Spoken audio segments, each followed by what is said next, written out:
Here are 2 ways that you can utilize AI in your real estate business to be 7 steps ahead of the competition. I'm Realtor Sonia Rankin with Realty One Group Emerald Coast. I run Rankin Helping Agents, my little pet project to help agents get ahead and stay ahead with technology and discounts and free anything, free resources, so that we're spending less, making more, and really making an impact in a positive way with our clients. So let's get right into it. The first way, let me turn my wipers off. The first way is utilizing AI with your referral partners. So let's say you're in one of the referral groups and somebody says, hey, Tisha's an amazing agent. You have to work with her. And maybe there is a lot of information saying that, hey, yeah, use her, use her, use her. But how do I, as an agent, know what to expect? So I simply go on Gemini for myself. I have really loved Gemini. I choose the newest version of Gemini where it says reasoning or math. That one does a little bit deeper research, in my opinion. And I say, okay, tell me everything there is to know about Realtor Tisha, located in whatever market she is in, South Carolina, North Carolina, whatever. You usually know their market because they've said, oh, I'm a great agent and such, because you were just looking for somebody in South Carolina. And their name. So their name, that they're a realtor, and the city, state, any information you can gather. And AI will rattle off all kinds of information, and it usually goes ahead and tells you how many transactions they've had that year or overall. And if it doesn't, you could say, okay, now tell me how many transactions they've had in the past year, how many buyers, how many sellers, and it will rattle off all the information that it can glean. And a lot of this information would be on realtor.com or other websites, and you'd have to pick apart several different websites. I used to go on, I'd get a referral recommendation and I'd look on realtor.com, then I'd go to Zillow, and then I'd go to their MLS if I had any access at all, and I'd try to rattle off and go down the list and try to find every way of vetting them. And then I'd go to Google and ask how many star reviews. You can do all of it through AI. So listen to what AI has to tell you about them, and then ask any additional questions. Hey, how many stars do they have online? And it may tell you realtor.com stats, it may tell you their Google stats, and this is amazing. This lets you refer only the best. You don't want to refer agents that are just advertised when you Google, hey, who's a good agent in South Carolina? It's always the agents who pay the most money for ads, and it may be a team, which is fine, but you can really iron out a good agent by doing this. I like to take an agent who is recommended 2 or 3 times instead of 100 times, and I'll research them and I'll give them a shot. I want an agent who's kind of in the middle, who's been experienced but maybe isn't selling 1,000 a year. I want somebody to be like me, who can take a little time, maybe sell 20 or 30 a year, and somebody who has the ability to knock it out of the park. Some people want that top agent. Hey, this is a luxury buyer. I want a top agent who has their systems down. AI can tell you all of that. Next, utilize AI for your clients. You know what city they're from, what state they're from.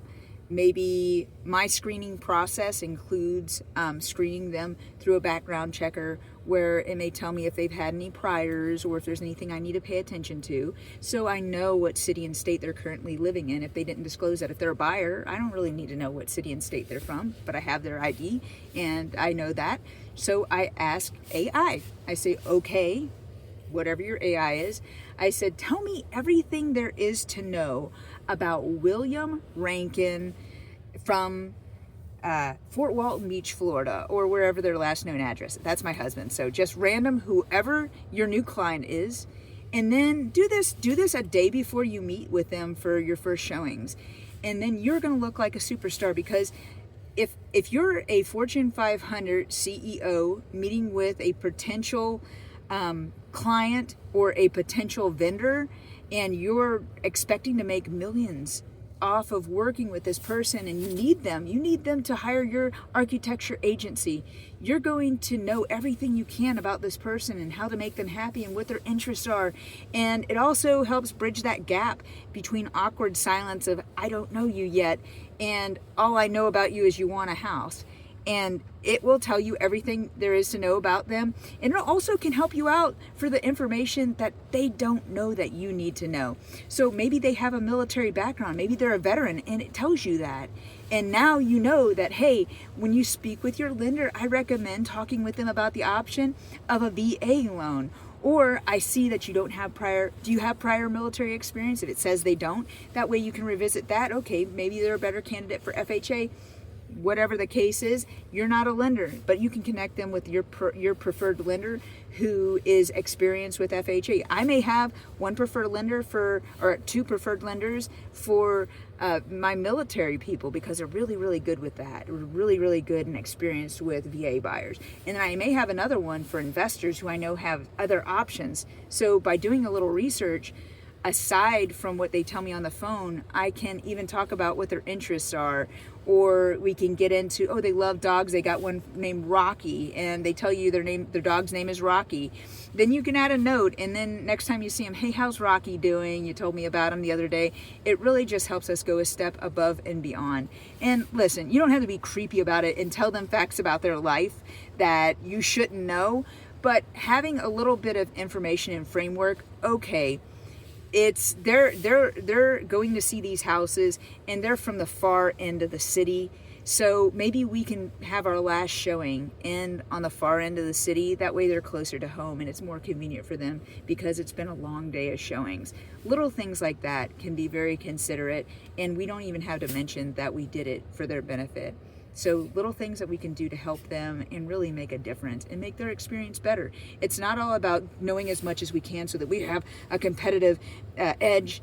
It's never to take advantage of them, it's to give to them. It's so we can pour out more and give better service. So I hope this was helpful. Just a random new way to utilize AI. I'm gonna share my prompts in the comments or in the description below. So I hope this was helpful.